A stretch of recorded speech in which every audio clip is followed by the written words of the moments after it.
Our next presentation is Colonel Dr. Is it Dr. Colonel? Colonel Doctor? David Gremillion. He is a Louisiana native and attended LSU School of Medicine prior to completing 20 years in the U.S. Air Force. During his Air Force years, he was Infectious Diseases Fellowship Director at Wilford Hall Medical Center. He served as president of the Society of Air Force Physicians and consultant to the Air Force Surgeon General for infectious diseases. And he currently serves as one of the board of directors of Men's Health Network. So we're very happy to have him here today. Thank you, Anna. And thanks to my panel members here for their wonderful presentations. I'll point out that the ratio is 3-to-1 women to men. Thank you. This is going to be a little bit unorthodox. My goal is to expand on what Congressman Payne mentioned. If you listened carefully, microbes. Microbes are a huge risk for first responders, but that risk pales when you think of all of the other things that they're exposed to. So what I plan to do is to cover some things that are going to be innovative. I'll actually look at current problems like measles, some things like the Zika virus, MRSA, methicillin-resistant Staph aureus. And in the course of that, I'll talk about some policy-related issues that can make a really big difference for some of our first responders. The first thing is a first responder that you may not know was a first responder, but his story tells an amazing caveat for our current first responders. This is Michel de Nostradam, better known as Nostradamus, who was an advisor to the Medici family back in the 1500s. Many people know that he became a fortune teller of sorts, but what many people do not know, I learned recently, is that he was a first responder. This is a portrait from life by his son Caesar, but this is his second family. He lost his first family in the plague of 1534. His young wife and 2 children all were killed with plague. He did not have the plague because he had protective gear, personal protective gear. And you'll be very surprised to see the personal protective gear. This is maintained in some museums in France. Basically, these individuals wore a leather cape, a waxed cotton smock with heavy gloves, as you see, heavy shoes, and this rather bizarre and intimidating mask. And this bizarre and intimidating mask had a unique function. Now, Nostradamus did not realize that he was filtering bacteria. He didn't do it for that purpose. There were 2 small holes at the end of this beak, but the beak was filled with rose petals, myrrh, various types of perfumes. The goal of it was to allow him to enter a room as a first responder and deal with the smell. The stick was actually to move his clothing aside so he could see the buboes, the large decaying pieces of flesh. And this is the gear that he would have worn during that 1534 epidemic. Unknown to him, it was contaminated. He took it back to his family, and they all died of the plague. He lived with that for the rest of his life. Now, from the museum in Avignon, France, is an actual representation of that personal protective gear you were talking about. And I think it's fascinating that we have these examples from 500 years ago. Now, there is this odd misconception that Nostradamus could look into the future and identify how to protect one from the risks that they were currently experiencing. He made a lot of money off the Medici family by doing that. But I'm not so sure that he could not look into the future. If you look at this gentleman, he has a beak-like mask, a heavy leather smock, and so it is curious. So Another first responder that I'll share with you that's a kind of an important one is the white blood cell, the plain old simple white blood cell. This white blood cell's an amazing, a fierce fighter. They don't know what they're doing. They've just been summoned to the scene by something called chemokines, chemotactic agents, that ask for reinforcements, so that when your doctor does a white cell count on your blood, what they're looking for is the call for reinforcements. The white blood cell has shown up there. They're a fierce fighting machine. They don't know why they're there. It's completely unknown risk. They only know that there's something trying to harm their host, their person. So if you could magically take this white cell and grow them to human size, it would be the fiercest fighting entity on the planet, like a SEAL Team 6 entering the room. If I were a bacteria, the SEAL team, the white cell, would begin to throw little water balloons like my grandkids do, throw water balloons at me, trying to kill me with something called leukocyte esterase. It wouldn't work. So what would it do? The surface of this white cell is real sticky.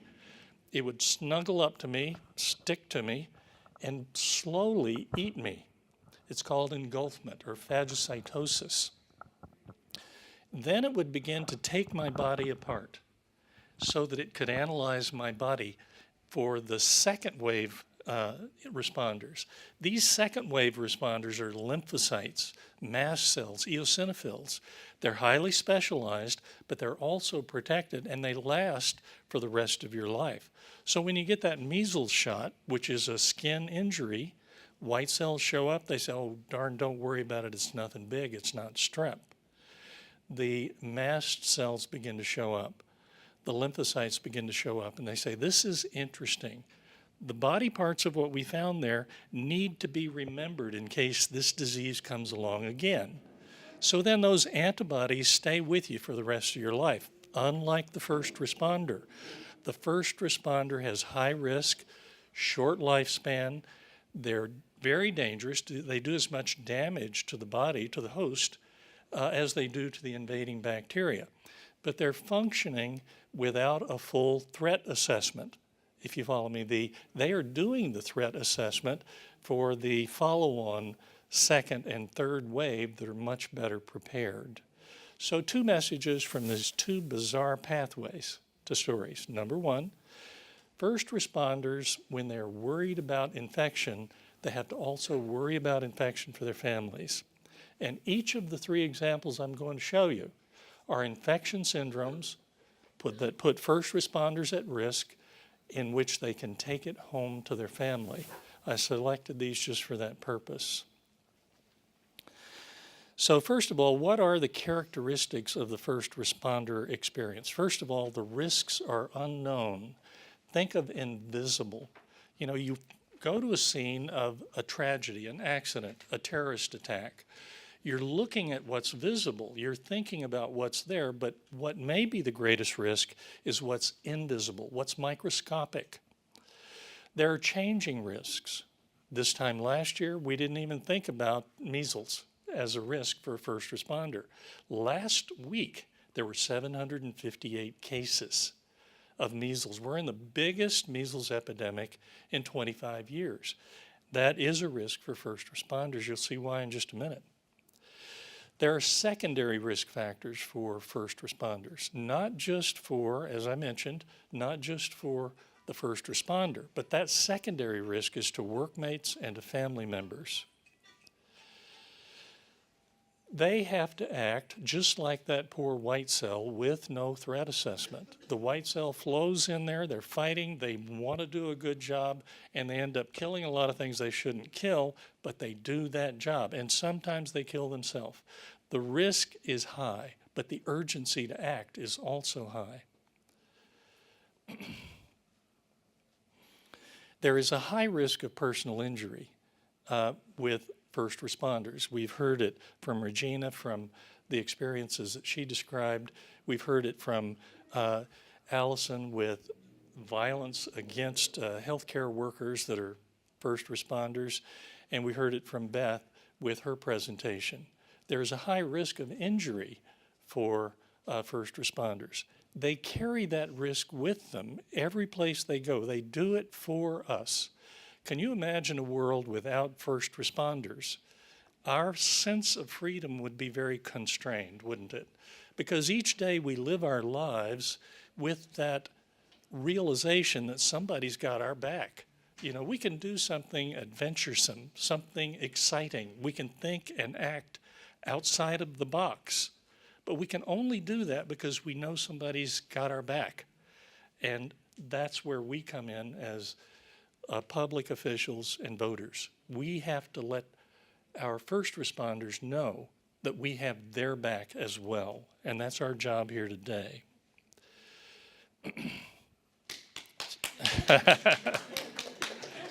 She wrote that for me. I just had trouble reading her handwriting. High levels of stress. Regina did not emphasize this, but one of the key issues that we're learning about post-traumatic stress disorder and its lifelong impact on the individual who has experienced it is that it's devastating. But again, it's taken back to the family.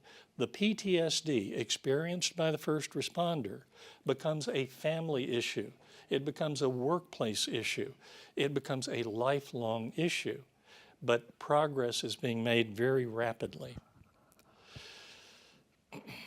And aftercare support issues. Now, by aftercare support, I'm referring again too many times to your presentation, but when you refer to 9/11, a huge amount of money was created to care for what they thought would be a relatively and slowly declining need for health care and support, ranging from mental through infectious disease and other things. But as you've pointed out, the story has changed since that original legislation passed. The story has changed. We now hear there are people with cement in the bottom of their lungs. We hear of 1,500 cases of cancer that have no other explanation than what they experienced. So the priority for that initial funding and the initial wisdom of granting it has changed. It has changed because of the dynamic of what has happened and the observations since.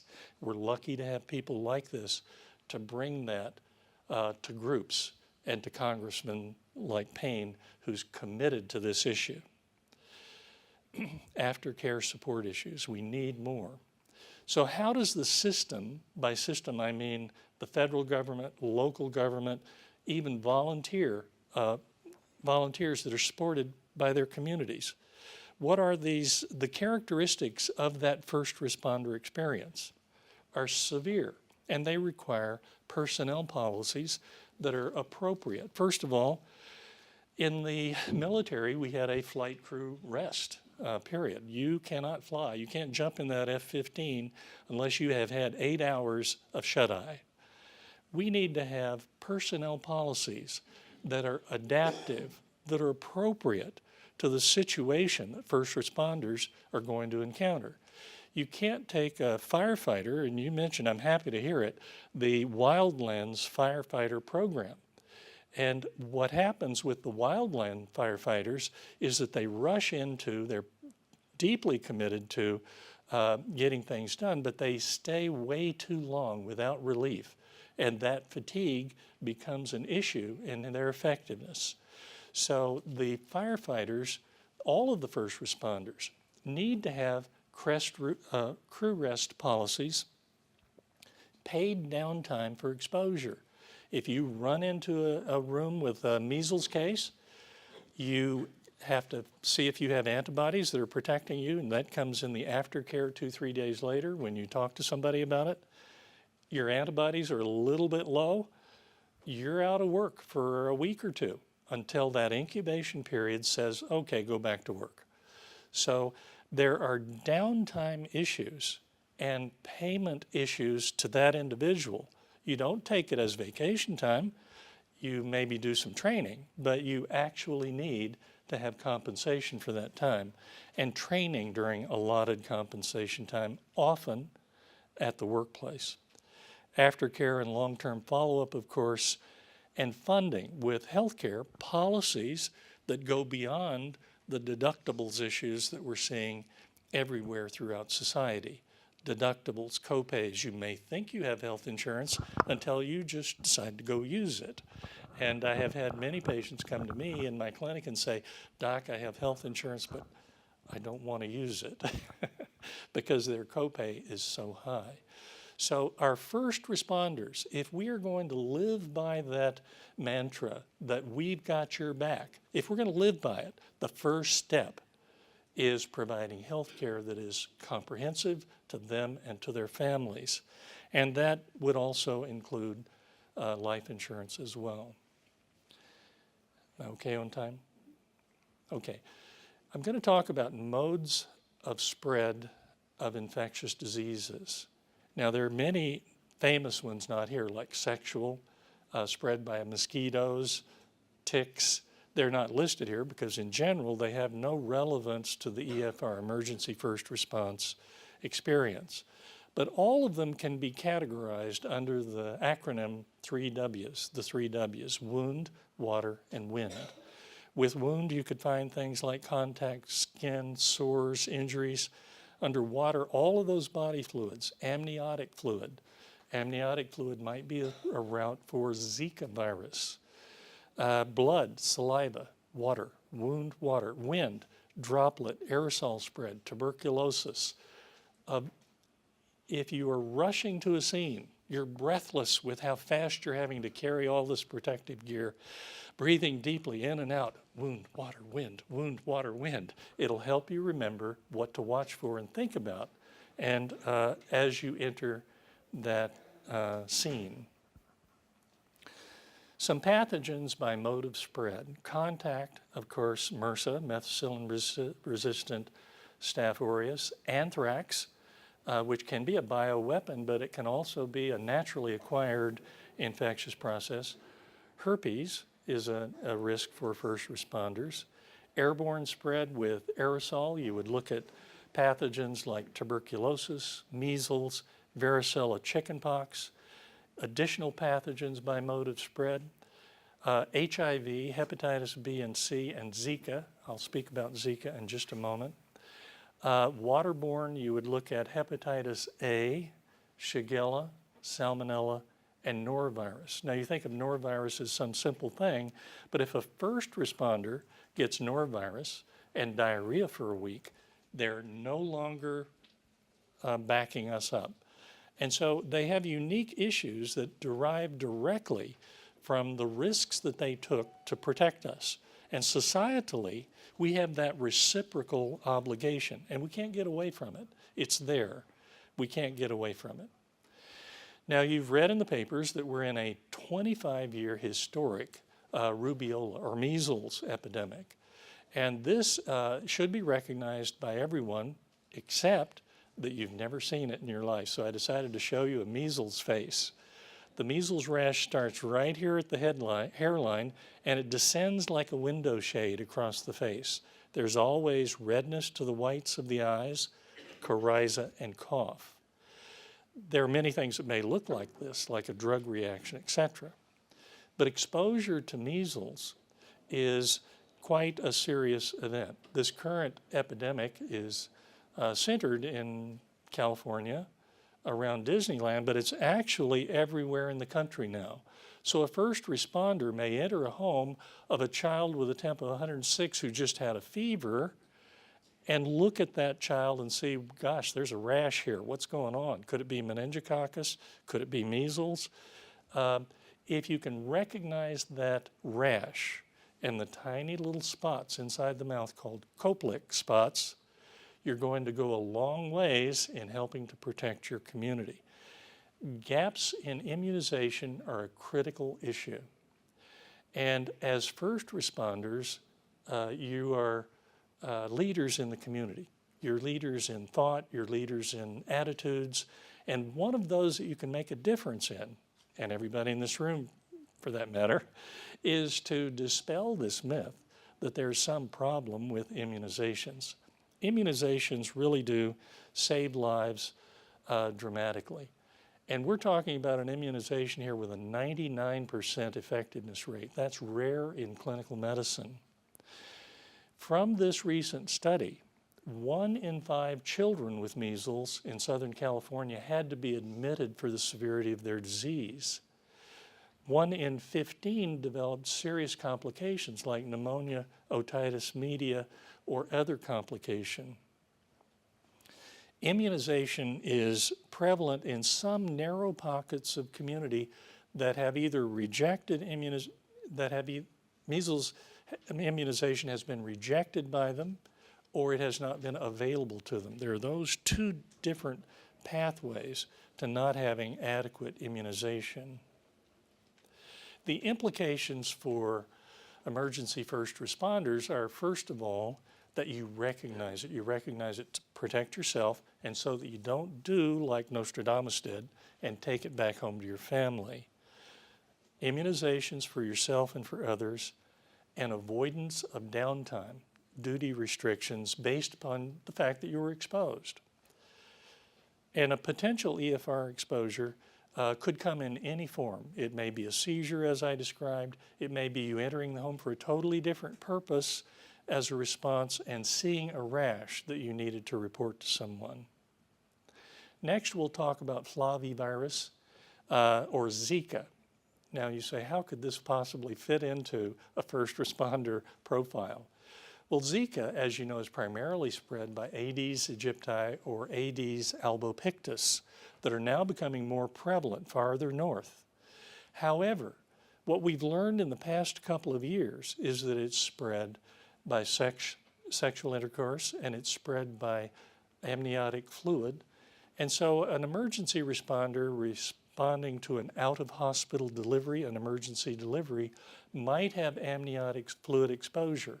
And that Zika virus could produce some things that are very significant, not only to the exposed individual, who, as you see here, only 1 in 4 will have any symptoms at all. And those symptoms that you see on the blue chart are often very mild when they do have them. They'll not recognize them. But by getting that Zika virus, you will carry that back potentially to a spouse. Or, if you're a female responder, you may independently acquire that Zika virus and place your child at some significant risk of either Guillain-Barré syndrome or microcephaly. So it is not commonly appreciated that it's spread by other than mosquitoes. I'm skipping forward just a bit here to finish up within 2 minutes. Some of the mitigation strategies have already been discussed. I'll not spend a lot of time on them. I will tell you there are a lot of very good people working on that new technology. It can be very expensive. It can be difficult to use properly.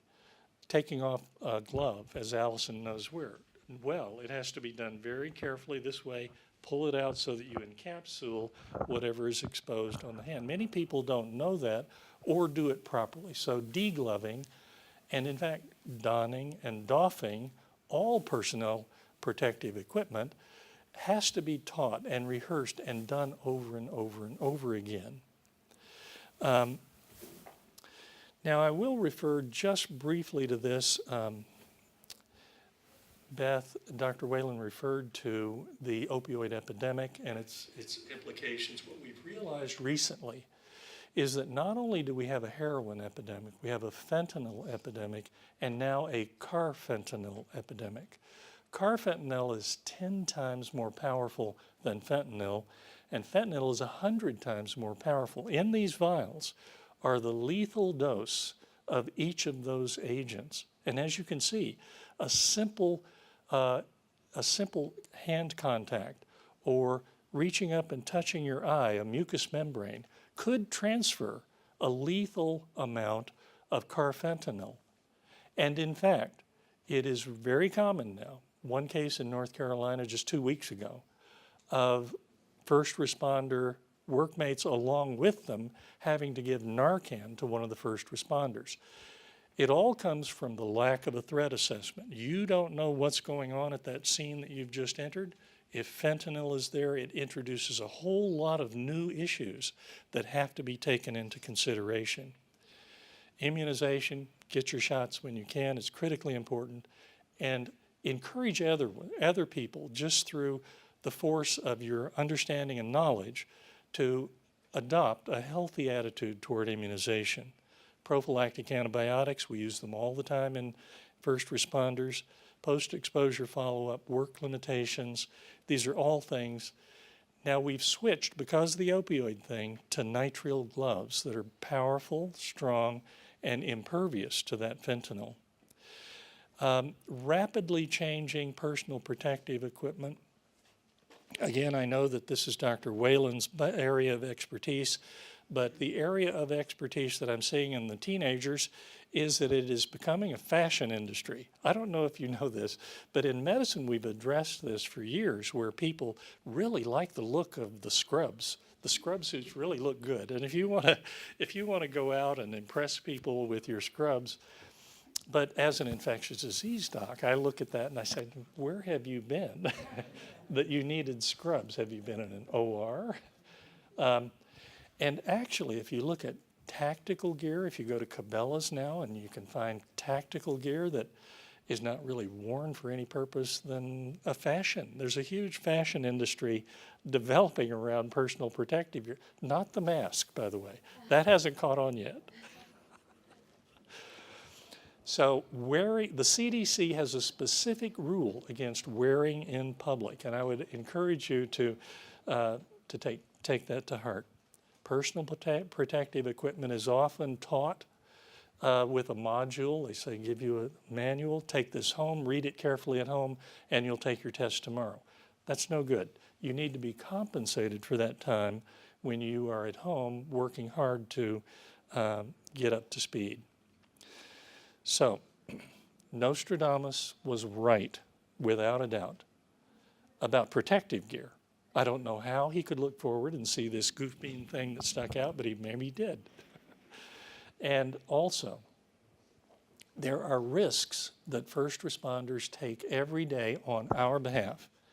Those risks have been described by the people at this table, and I've amplified on that a little bit by talking to you about bugs, germs, that are risks not only for the individual, but in the 3 cases I mentioned, Zika, MRSA, measles, you're putting your family at risk by the job we ask you to do.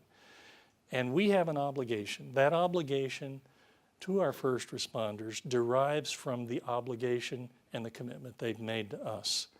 We have an obligation to back them up. They have our back, and we have to have theirs. Thank you.